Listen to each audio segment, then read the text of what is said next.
a genius. He was an experimenter back in the 20s and 30s when every kid wanted to build rockets and blow things up. And Jack eventually went on to help create, with a guy named Molinas and a guy named von Karman, who was at Caltech, what we now call today the Jet Propulsion Laboratory, JPL. In the in-crowd, JPL is actually known by another acronym, Jack Parsons Lab. Because what Jack Parsons did, this young kid, again, another prodigal, he was able to create a solid fuel mixture that literally launched the space program.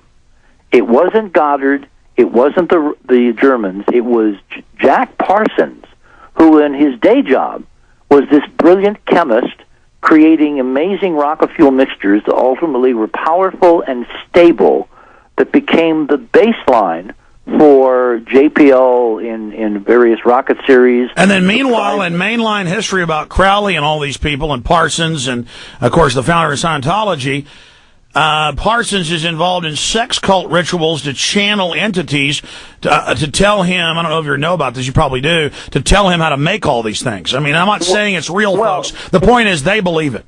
Well, no, wait. What Parsons did, in his day job was separate from what he did with Crowley. He became part of the Thelema cult, the OOTO, which was Crowley's organization in Southern California. He ultimately wound up leading it. He became the head of it in Southern California, simultaneous with working on the foundations of rocket technology, which would bootstrap NASA into space. Now, how does the founder of Scientology tie in? What's his name? L. Ron Hubbard became also a member of the Thelema group there in Pasadena with Hubbard. And he and Parsons. And then they kind of swapped wives, and it's a huge, really interesting soap opera, an incredible soap opera that no one knows underlying the whole Western contingent of what is now today NASA, the Jet Propulsion Laboratory. Yeah, we have this gleaming white image of, handsome, go-get-em, America, perfect people who just are totally mom and apple pie. And meanwhile, it's a bunch of Nazis, a bunch of lunatic 33rd degree Masons, and a bunch of psycho... Well, no, wait. Alex, the 33rd degree Masons founded the United States. I'm fully aware of that. You have to separate the Masons from the other two groups.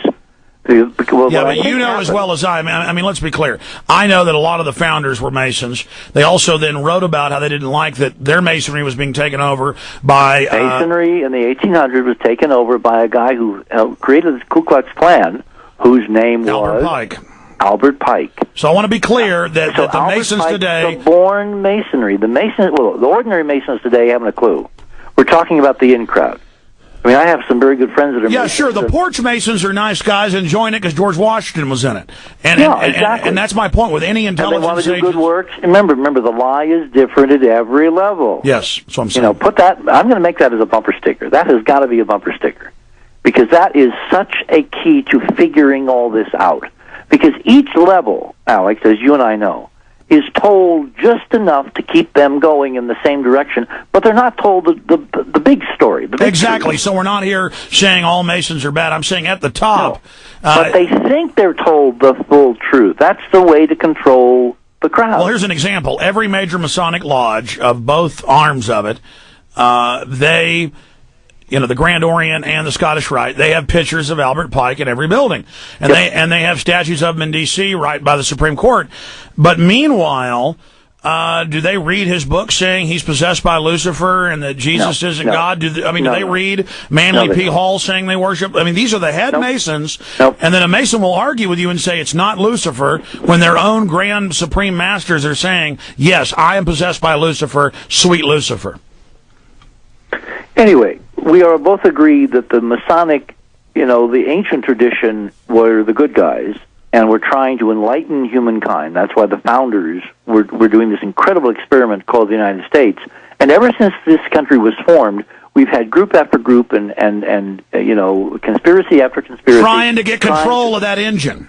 To tear it down, to take control, to divert it from whatever its historical destiny was and is supposed to be. Remember Lincoln, the last best hope of mankind. I still believe that, Alex. That's why it's important to return it to its original path. Critical if we're going to survive what's coming.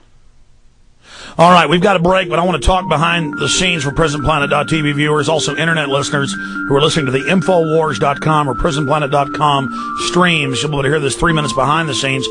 I've got to have Richard Hoagland up for 3-4 hours if he'll do it the next month or so, because it's clear we've got about an hour and 5 minutes left, or less than an hour, about 40 minutes left, and there's just millions of questions I want to ask, points I want to bring up. Let's get into what's happening right now at NASA when we get back. Going back to these three cults, I got from what you said that the Nazis dominate that. Who were their heirs? Because Werner von Braun and people died in the 70s and 80s and 90s. All the Germans were dead. Who carried on their legacy? See, this is an interesting question which I don't have an answer to, because they've gotten much more sophisticated. Jim Marrs has just written a new book called The Fourth Reich, or Rise of the Fourth Reich, or whatever. Yeah, I'm going to get him on. The modern Fourth Reich doesn't advertise. They don't wear the armbands. They don't go to the meetings. So there's no way to know, Alex. That's what's so insidious. The old guard, the old guys, we basically knew, okay, we brought the Nazis over and we want to follow what they're doing and all that.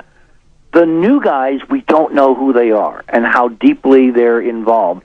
The only thing we can do is to look at what they're doing, the facts of what they're doing, and the facts are that what they're doing is not consistent with what they claim they're doing. In other words, there is a NASA program now called the Vision for Space Exploration, which is supposed to take us back to the moon and on to Mars. It is a catastrophe. It is a tragedy. It is a slow-moving train wreck. It is never going to accomplish what it claims to be doing. It's almost as if it's been sabotaged step by step by step along the way by the dishonest guys. We'll make them think, we'll call them the Nazis. Whereas most of the agency is honest and still believes in the original principles and what they thought they were doing. But they're so compartmentalized. They don't know exactly. They don't know. And I would imagine most of the energy is used not for actual exploration, but to just compartmentalize. Well, it's basically used to keep the doors open, the lights on in 10 NASA centers around the country. There's 19,000, 18,000 people working for NASA now, and those salaries take off a lot of change. And when your budget is around $16 bill, $17 bill a year, that's nothing in today's budget. Hell, we spend that in 1 week in Iraq. Richard C.Hoagland is our guest. The book, Dark Mission, The Secret History of NASA. And we've hardly covered any of what's in it. I'd have him back up in the near future. Jesus. We've got him into the middle of the next hour, and then we have that NFL player who walked across the country to raise money for 9/11 first responders who've been forgotten. Part of focusing in on the release of Truth Rising coming up on July 4th, my new film that gets into that and other subjects. Richard C.Hoagland, skipping ahead now, we looked at the founding of it, weird secret agency controlled by the president, then to today. And I know people from Houston. I know a Hollywood producer who's very, very serious, doesn't make stuff up, saying that there were magnet programs run by NASA and that he was really in a mind control program with NASA. I looked that up. It turns out they did it. They are associated with that over and over again. What about mind control? I mean, did you ever, do you have any info on that? Well, let me back up. You made a statement that I want to disagree with gently, politely, with all due respect, as they say. That's fine. Go ahead. You said NASA controlled by the president. That's the big lie. It wasn't. From the get-go, from the beginning, when Eisenhower created this agency, he thought he was in charge. And then by the time his term was ended, his second term, remember his famous speech? Well, that's what I mean. It's a standalone agency outside government. Well, it's part of a series of agencies that are controlled from some quarter. It's the shadow government. Sure. Well, but is it really even the shadow government? I'm beginning to suspect. Do you know Joseph Farrell? Yes. Have you had him on? No, I don't believe so. You need to have Joseph Farrell on. Joseph is working with me on the sequel to Dark Mission. Joseph is a genius. He's a Ph.D. Oxford. He is a genius. What he has done is he has, with documents and meticulous reasoning and research, and doing it the old-fashioned way, science, actually documenting what you think you found, he has discovered the most extraordinary antecedents to the genesis of NASA in the end of the Third Reich in Germany, and a series of black projects that were brought here and seemed to form the nucleus of a secret, hidden space program. You see, it's absolutely. Like we know NASA is the cover for the real program. NASA is a false front western town, as I say over and over and over again. And part of the reason why they're in such disarray now, where they can't seem to get their act together, why we're building this thing in orbit that's going nowhere and sucking billions of dollars. They want to suppress technology. They don't want the public to know what's really been